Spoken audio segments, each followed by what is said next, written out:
একটা যুদ্ধ পাল্টে দিয়েছিল বিশ্বের মানচিত্র এবং অন্য যুদ্ধটি দেশে পারমাণবিক ধ্বংসলীলা করেছিল। এটি প্রথম বিশ্বযুদ্ধ এবং দ্বিতীয় বিশ্বযুদ্ধের কথা বলছি।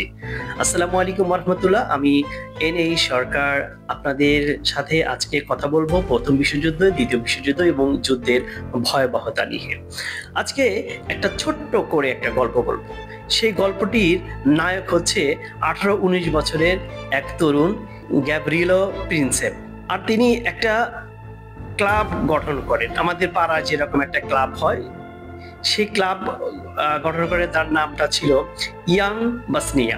এই ইয়াং বাসনিয়ার উদ্দেশ্য কিন্তু এমন না যে সেই ক্লাবটি করে সে ফুটবল টুটবল খেলাবে, সামাজিক হালকা উন্নয়নমূলক কাজ করবে, ক্রিকেট খেলবে, অসহায় দুস্থদের সাহায্য করবে। কিন্তু এটার উদ্দেশ্য ছিল বসনিয়া এবং হার্জেগোভিনা, এই দুইটা প্রদেশ মিলিয়ে তারা যুগোস্লাভিয়া গঠন করবে। কিন্তু এই দুটি অঞ্চল অস্ট্রো এবং হাঙ্গেরিয়া এই প্রদেশের রাজ্যাধিভুক্ত ছিল এবং এই অস্ট্রিয়া এবং হাঙ্গেরিয়া যে রাজা ছিল এবং যে অধিপতি ছিলেন তিনি এটি দেখতেন।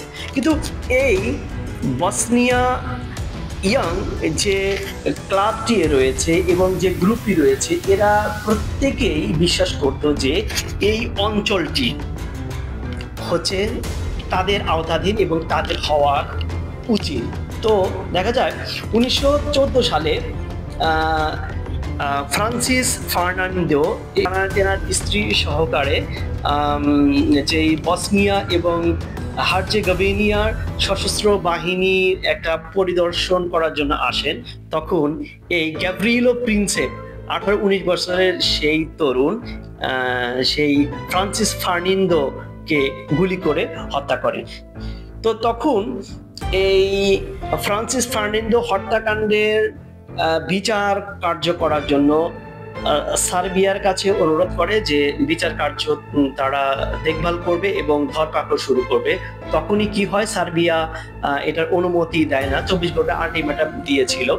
তো তখন যখন অনুমতি দেয় না, তখন থেকেই এই যুদ্ধের সূত্রপাত শুরু হয়। 1914 থেকে 1918 সাল পর্যন্ত বিস্তৃতি লাভ করে এবং শত্রু শক্তি মিত্র শক্তি এটা তারা যুদ্ধ করে এই 4 বছরে 1,70,00,000 মানুষ কিন্তু নিহত হয় এবং এর পরিসংখ্যানে এটা বলে যে 70 লাখ বেসামরিক মানুষ মারা যায়।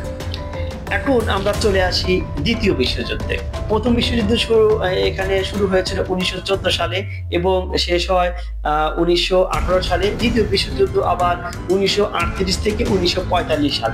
এই দ্বিতীয় বিশ্বযুদ্ধে লোক মারা যায় কত জানেন? 5 কোটি থেকে 8.5 কোটি।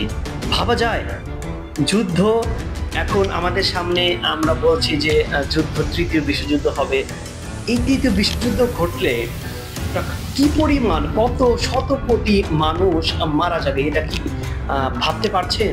যুদ্ধ নিয়ে আলবার্ট আইনস্টাইন বলেছেন, যদি তৃতীয় বিশ্বযুদ্ধ হয় তাহলে চতুর্থ বিশ্বযুদ্ধ আমাদের করতে হবে পাথর এবং লাঠি দিয়ে। মানে বিভিন্ন দেশ এখানে পারমাণবিক শক্তি এবং আরো বিভিন্ন প্রযুক্তি, এআই তথ্য প্রযুক্তি দিয়ে এত উন্নত হয়েছে যে ভবিষ্যতে আমাদের ধ্বংসলীলা শুরু হবে এবং অস্ত্র আমাদের কাছে থাকবে না। আমরা পাথর এবং লাঠি দিয়ে, যেরকম ভাবে এলাকার মানুষ কাইজা করে, সেই লাঠি দিয়ে আমাদেরকে যুদ্ধ করতে হবে। তো আমরা যদি এই যুদ্ধতে কে থামাতে না পারি, এই যদি আমরা টেকনোলজি এতই উন্নত হয়েছে, যদি আমরা এই পারমাণবিক শক্তি এক দেশের উপর আরেক দেশের উপরে ঝাঁপিয়ে পড়ি, তাহলে কি হবে জানেন? মানবতা ভুলুণ্ঠিত হবে এবং ভবিষ্যতে আমাদেরকে বর্বরতা এবং ধ্বংসলীলা জাতিকে জানাতে হবে এবং বংশধরদের জানাতে হবে। চাইবো যে মানবতা ফিরে আসুক এবং মানুষ হিসাবে আমরা শান্তিতে বসবাস করি, এটাই কামনা করছি। আসসালামু আলাইকুম রহমতুল্লাহ।